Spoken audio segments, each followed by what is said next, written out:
একটা ছেলে যে জঙ্গল সাফ করার কাজ করত, সে যদি বিশ্বের অন্যতম ক্রিকেটার হয়ে দেখাতে পারে, তাহলে আমি কেন পারবো না?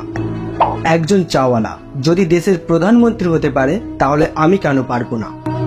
হাই স্কুলে বাস্কেটবল টিম থেকে বাদ দেওয়ার পর সে যদি দুনিয়ার বেস্ট বাস্কেটবল প্লেয়ার হতে পারে, তাহলে আমি কেন পারবো না? একটা মানুষ কোনো ডিগ্রি ছাড়াই পেট্রোল পাম্পে কাজ করে ইন্ডিয়ার বেস্ট বিজনেসম্যান হতে পারে, তাহলে আমি কেন পারবো না? কিছু লোক কলেজ ড্রপ আউট করার পর নিজের কোম্পানিতেই কলেজ টপারদের হায়ার করতে পারে, তাহলে আমি কেন পারবো না? একটা ছেলে যার গার্লফ্রেন্ড তার সঙ্গে ব্রেকআপ করে নেয় এবং তাকে সমস্ত সোশ্যাল সাইট থেকে ব্লক করে দেয়, কিন্তু সেই ছেলেটি দুনিয়ার সব থেকে বড় সোশ্যাল নেটওয়ার্কিং সাইট ফেসবুক তৈরি করতে পারে, তাহলে আমি কেন পারবো না? এক ব্যক্তি যাকে নিউজ পেপার কোম্পানি চাকরি থেকে বাদ দিয়ে দেয় কারণ তার মধ্যে নাকি আইডিয়া কম ছিল, ক্রিয়েটিভিটি কম ছিল, সেই ব্যক্তি যদি মিকি মাউসের মতো ক্যারেক্টার ক্রিয়েট করতে পারে, তাহলে আমি কেন পারবো না?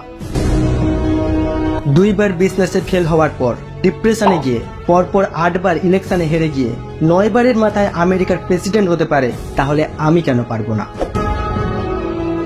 এক ব্যক্তি 999 বার ফেল হওয়ার পরেও হার না মেনে 1000 বারের মাথায় বাল্ব আবিষ্কার করতে পারে, তাহলে আমি কেন পারবো না? এক ব্যক্তি যাকে নিজের কোম্পানি থেকে তাড়িয়ে দেওয়ার পরেও যদি অ্যাপেলের মতো কোম্পানি তৈরি করতে পারে, তাহলে আমি কেন পারবো না?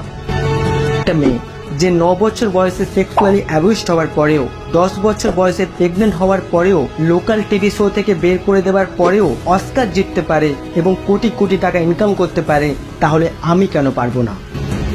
এক ব্যক্তি যার সম্পূর্ণ শরীর প্যারালাইজ, হাঁটাচলা তো দূরের কথা, নিজের আঙুল পর্যন্ত নাড়াতে পারে না, সে যদি ওয়ার্ল্ডের one of the best scientist হতে পারে, তাহলে আমি কেন পারবো না? একজন বাস কন্ডাক্টর সে যদি ভারতের বেস্ট সুপারস্টার হতে পারে, তাহলে আমি কেন পারবো না? তোমাদের মধ্যে সবকিছু অ্যাচিভ করার ক্ষমতা আছে, যেটা তোমরা চাও, যার স্বপ্ন তোমরা দেখে এসেছো, কিন্তু তোমরা সেই ক্ষমতাটাকে জাগাচ্ছ না কেন? নাথিং ইজ ইম্পসিবল, কোনো কিছুই অসম্ভব নয়, সবকিছুই করা সম্ভব। তোমাদের মধ্যে থাকা সেই নেবানো আগুনটাকে জাগাও, অলসতার বিছানা ছেড়ে উঠে আসো। আজকে তোমার এই অবস্থার পেছনে একজনই দায়ী, সেটা হলো তুমি। এখন যে অবস্থায় আছো সেটা তোমার অতীতের কর্মফল, কিন্তু কাল তুমি কোথায় পৌঁছাবে সেটা তোমার আজকের কর্মফল হবে। এই বিষয়ে অ্যাপেল কোম্পানির প্রতিষ্ঠাতা স্টিভ জবস বলেছিলেন, রাতারাতি কেউ সফল হয়ে যায়নি, মনোযোগ দিলে দেখবে সব সাফল্যই অনেক সময় নিয়ে আসে। আমার তরফ থেকে সবাইকে অল দ্য বেস্ট। আর যদি তুমি চ্যানেলে নতুন এসে থাকো, তাহলে চ্যানেলটিকে সাবস্ক্রাইব করে বেল আইকনটি ক্লিক করে রাখবে, তোমাদের অনেক উপকারে আসবে। তোমাদের জন্য আমার একটাই কথা, কাজ শুরু করাই হলো সফলতার মূল চাবিকাঠি।